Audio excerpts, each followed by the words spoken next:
Okay friends, അപ്പോൾ നമ്മൾ LCM പഠിച്ചു കഴിഞ്ഞു. LCM എങ്ങനെയാണ് കാണേണ്ടത്, അതിൻ്റെ ഹരണക്രിയ രീതി, ഇതെല്ലാം നമ്മൾ പഠിച്ചു കഴിഞ്ഞു.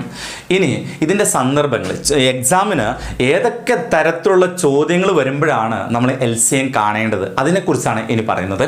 അതിൽ ആദ്യമായിട്ട് നമ്മൾ പറയുന്നത്, തന്നിരിക്കുന്ന സംഖ്യകൾ കൊണ്ട് നിശേഷം ഹരിക്കാൻ കഴിയുന്ന ഏറ്റവും ചെറിയ സംഖ്യ. പ്രത്യേകം ശ്രദ്ധിക്കുക, തന്നിരിക്കുന്ന സംഖ്യകൾ കൊണ്ട് നിശേഷം ഹരിക്കാൻ കഴിയുന്ന ഏറ്റവും ചെറിയ സംഖ്യ ചോദിച്ചാൽ നമ്മൾ ലസാഗു കാണണം.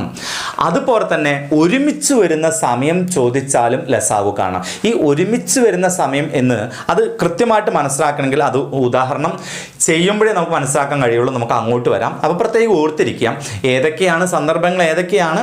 അതെ, തന്നിരിക്കുന്ന സംഖ്യകൾ കൊണ്ട് നിശേഷം ഹരിക്കാൻ കഴിയുന്ന ഏറ്റവും ചെറിയ സംഖ്യ ചോദിച്ചാലും ഒരുമിച്ച് വരുന്ന സമയം ചോദിച്ചാലുമാണ് നമ്മൾ ലസാഗു കാണേണ്ടത്. ഓക്കെ, നമുക്ക് ഉദാഹരണത്തിലേക്ക് വരാം. ഒന്നാമത്തെ ക്വസ്റ്റ്യൻ എങ്ങനെയാണ്? 9, 10, 15 എന്നീ സംഖ്യകൾ കൊണ്ട് ഹരിക്കാൻ കഴിയുന്ന ഏറ്റവും ചെറിയ സംഖ്യ ഏത്? എന്താണ്? 9, 10, 15 എന്നീ സംഖ്യകൾ കൊണ്ട് നിശേഷം ഹരിക്കാൻ കഴിയുന്ന ഏറ്റവും ചെറിയ സംഖ്യയാണ് ചോദിച്ചത്. ഇങ്ങനെ ചോദിച്ചാൽ നമ്മൾ ലസാഗു കാണണം. അപ്പോൾ 9, 10, 15 എന്നീ സംഖ്യയുടെ ലസാഗു കാണണം. ഇവിടെ ഹരണക്രിയാ രീതിയിലാണ് ചെയ്യുന്നത്. ഓക്കെ, ഡിവിഷൻ മെത്തേഡിലാണ് ഈ കണക്ക് ചെയ്യുന്നത്. ഓക്കെ, അപ്പോൾ നമുക്ക് കണക്ക് ചെയ്യുമ്പോൾ നമ്മൾ പറഞ്ഞിട്ടുണ്ട്, രണ്ട് സംഖ്യകളെങ്കിലും ഇരട്ട സംഖ്യ ഉണ്ടെങ്കിൽ 2 കൊണ്ട് ഡിവൈഡ് ചെയ്യാം. ഇവിടെ ഒരു ഇരട്ട സംഖ്യ മാത്രമുള്ളൂ, അതുകൊണ്ട് 2 കൊണ്ട് ഡിവൈഡ് ചെയ്യേണ്ട. പിന്നെ നമുക്ക് നോക്കേണ്ടത്, നമുക്ക് 3 കൊണ്ട് ഡിവൈഡ് ചെയ്യാൻ സാധിക്കും. എന്തുകൊണ്ടാണ്? 3ന്റെ ഗുണിതമായ 2 സംഖ്യകളുണ്ട്. അപ്പോൾ 2 സംഖ്യകളെങ്കിലും 3ന്റെ ഗുണിതം ഉണ്ടെങ്കിൽ നമുക്ക് 3 കൊണ്ട് ഡിവൈഡ് ചെയ്യാൻ പറ്റും. ഓക്കെ, അപ്പോൾ ചെയ്യാം. 3നോട് ഏത് സംഖ്യ ഗുണിച്ചാലാണ് 9 കിട്ടുന്നത്? അതെ, 3, 3, 9. ഓക്കെ, നമുക്കറിയാം 3ന്റെ ഗുണിതം അല്ല 10, അതുകൊണ്ട് ഈ 10 എന്ന സംഖ്യ ഇറക്കി എഴുതിയാൽ മതി. ഓക്കെ, ഇനി നോക്കാം, 3നോട് ഏത് സംഖ്യ ഗുണിച്ചാലാണ് 15 കിട്ടുന്നത്? 5. അപ്പോൾ നമുക്കിവിടെ 5 എഴുതാം. 5, 3, 15. ഓക്കെ, ഇത് നോക്കൂ, ഇവിടെ ഇരട്ട സംഖ്യകൾ 2 ഇല്ല, അതുകൊണ്ട് 2 കൊണ്ട് ഡിവൈഡ് ചെയ്യാൻ പറ്റില്ല. ഇനി 3ന്റെ ഗുണിതങ്ങൾ 2 ഇല്ല, അതുകൊണ്ട് 3 കൊണ്ട് ഡിവൈഡ് ചെയ്യാൻ പറ്റില്ല. എന്നാൽ 5ന്റെ ഗുണിതം 2 വന്നിട്ടുണ്ട്, അതുകൊണ്ട് ഇതിനെ 5 കൊണ്ട് ഡിവൈഡ് ചെയ്യണം. നമുക്കറിയാം 5ന്റെ ഗുണിതം അല്ല 3, അതുകൊണ്ട് 3 നമുക്ക് ഇറക്കി എഴുതാം. 5നോട് ഏത് സംഖ്യ ഗുണിച്ചാൽ 10 കിട്ടും? 2, 5, 10. അപ്പൊ നമുക്ക് ഇവിടെ 2 എഴുതാം. 2, 5, 10. ഇനി 5നോട് ഏത് സംഖ്യ ഗുണിച്ചാലാണ് 5 കിട്ടുന്നത്? 1, ഒരു 5, 5. ക്ലിയർ അല്ലേ? ഇനി ഇവിടെ ഇരട്ട സംഖ്യയായിട്ട് 2 ഇല്ല, അതുപോലെ തന്നെ 3ന്റെ ഗുണിതം 2 ഇല്ല, അതുകൊണ്ട് ഇതിന് താഴോട്ട് ചെയ്യാൻ സാധ്യമല്ല. ഇനി ലസാഗു എന്ന് പറയുന്നത് ഇതെല്ലാം കൂടെ ഗുണിച്ചാൽ മാത്രം മതി. ഓക്കെ, അപ്പം നമുക്ക് ഗുണിക്കാം. LCM ഓഫ് 9, 10, 15 അല്ലേ? ഇതെല്ലാം കൂടെ ഗുണിച്ചാൽ മതി. നമ്മൾ നേരത്തെ പറഞ്ഞിട്ടുണ്ട്, ഒരുപാട് സംഖ്യകൾ ഗുണിക്കേണ്ടി വരുമ്പോൾ അതിൽ 2ഉം 5ഉം വന്നിട്ടുണ്ടെങ്കിൽ ആദ്യം ഗുണിക്കേണ്ടത് അതാണ്. എന്തുകൊണ്ട്?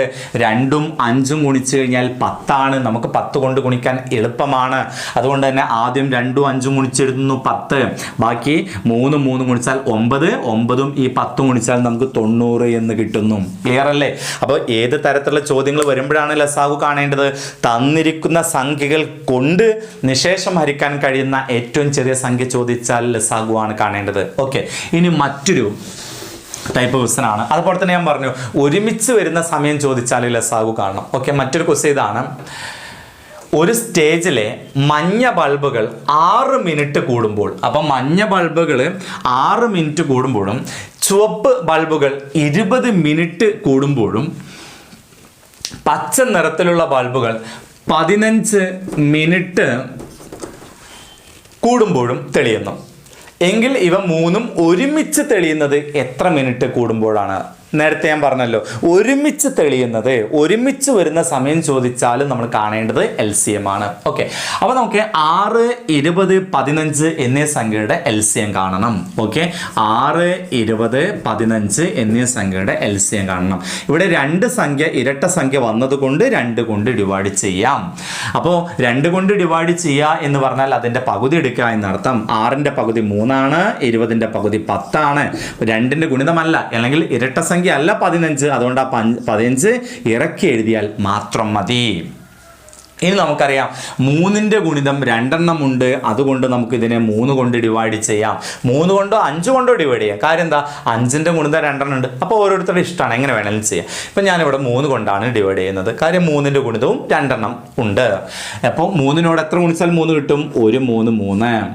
ഓക്കെ, 3ന്റെ ഗുണിതം അല്ല 10, അതുകൊണ്ട് 10 ഇറക്കി എഴുതി. 3നോട് എത്ര ഗുണിച്ചാൽ 15 കിട്ടും? 5 5 3 15. ക്ലിയർ അല്ലേ? ഓക്കെ, ഇനി ഇവിടെ ഇരട്ട സംഖ്യ 2 ഇല്ല, 3ന്റെ ഗുണിതം 2 ഇല്ല, എന്നാൽ 5ന്റെ ഗുണിതം 2 വന്നതുകൊണ്ട് ഇതിനെ നമുക്ക് 5 കൊണ്ട് ഡിവൈഡ് ചെയ്യാം. ഓക്കെ, 1 നമുക്ക് ഇറക്കി എഴുതാം. 5നോട് എത്ര ഗുണിച്ചാൽ 10 കിട്ടും? 2 5 10. അപ്പോൾ 2 എഴുതി, 2 5 10.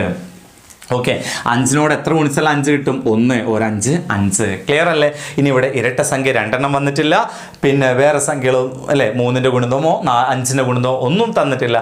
അതുകൊണ്ട് ഇതിനെ താഴോട്ട് ഇനി ചെയ്യാൻ കഴിയില്ല. ഇതെല്ലാം കൂടെ ഗുണിച്ചാൽ നമുക്ക് ആൻസർ കിട്ടും. നമ്മൾ നേരത്തെ പറഞ്ഞിട്ടുണ്ട്, ഗുണിക്കുമ്പോൾ കുറേ സംഖ്യകൾ ഗുണിക്കേണ്ടി വരുമ്പോൾ ചോദ്യത്തിൽ അതിൽ 2ഉം 5ഉം തന്നിട്ടുണ്ടോ എന്ന് നോക്കുക. തന്നിട്ടുണ്ടെങ്കിൽ ആദ്യം അത് ഗുണിക്കുക. എന്തുകൊണ്ട്?